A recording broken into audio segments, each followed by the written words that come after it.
I'm working on a first-person narrative adventure game about animal photography set in the Canadian national parks. In this video, I want to give you a deeper insight into the creation of this project and what I've been up to the last few weeks. So these last few weeks I've been mainly focusing on some gameplay updates to make sure that the main mechanics that we have in the game are really polished and getting to a point where people can just easily pick them up. One of the main things that I was working on in regards to that was the object interaction system. You can find various items throughout the game world and Ruth can pick them up. You can hear monologues, but also now you can even take these items with you, you can throw them, you can drop them somewhere. They're all physics enabled now. That allows you to place items where you kind of want, and my thoughts are that with enough fun objects that you can find on the map, you'll be able to really set up nice photo opportunities for yourself. I've been going over the lighting and tweaking values here and there and making sure there's a consistent look all across the game. One thing that has really helped elevate the look is the color grading, which I've done using a LUT. It's basically a small image that tells Unreal Engine what the colors that it renders should actually look like in the final result, so you can modify your colors. And this is where I use DaVinci Resolve to create a nice look for the image, and then I could just apply that exact same look to the game. Another big thing that I've been putting off working on for a while was optimization. There's a lot of commands that you can use to understand where things go wrong. Turned out that one of the main problems with the game was the GPU. So the rendering of the images of the frames took a bit too long, and that's because I enabled Lumen in the project. By default, Lumen is actually set to run at 30 FPS, at least with like larger environments like the one that I have in the game. And so I tweaked some settings. I put all the Lumen settings on the lowest possible setup that I could find.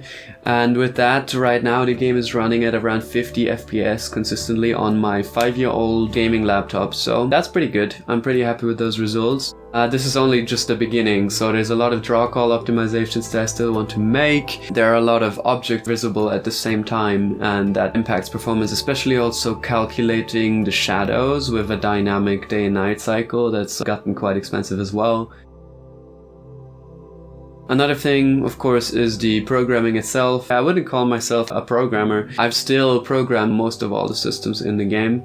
That means that due to my lack of experience, my lack of knowledge, a lot of these systems have to be overhauled. That's also something that I've been continuously doing now. I really would recommend, if you're starting out programming in Unreal Engine, that you learn how to use functions, learn how to use interfaces to communicate cleverly between blueprints, figuring out all of these little details that will help you get your game running at a good rate on most computers. That's something that I'm still learning about and that I still want to improve in the future.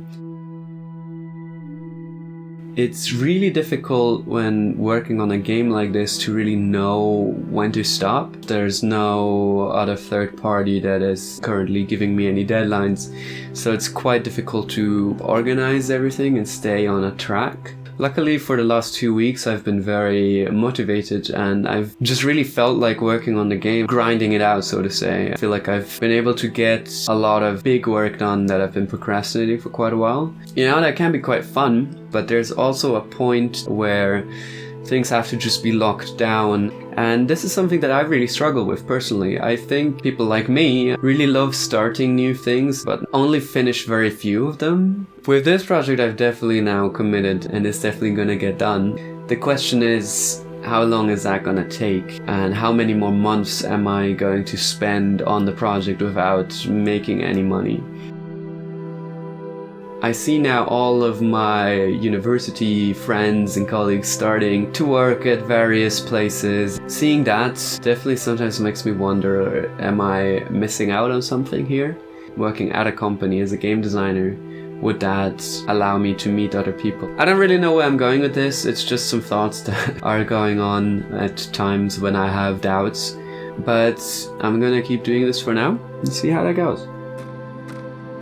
Now, another aspect that I mentioned last video was the story of the game, and this one is still a bit of a question mark. Since then, I've got in contact with a narrative designer with quite a bit of experience, and he's been starting to help me out on the project. We're currently kind of combining all our ideas, thinking about how we can really improve the game and the story. This also means that the idea of what this game is has shifted over the last 3 years, and this is not necessarily an uncommon thing. I think it's mainly because I've also grown and the project has grown alongside me.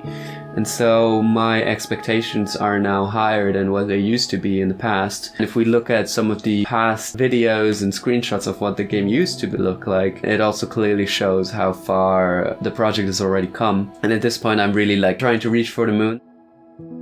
But yeah, that also means that the scope is very hard to define, to really set a boundary on, okay, this is when the game is going to be done. Once we have the gameplay elements finalized, we can just build out all the story moments, and then it should sooner or later actually evolve into something that is finished. But it seems like that's still quite a far ways off. If you guys find this interesting, I could do longer form videos of any of these specific topics. Do let me know in the comments. I'm really happy with all the comments that I've received on the last video. Thank you so much. I'll see you guys again in the next one. Bye bye.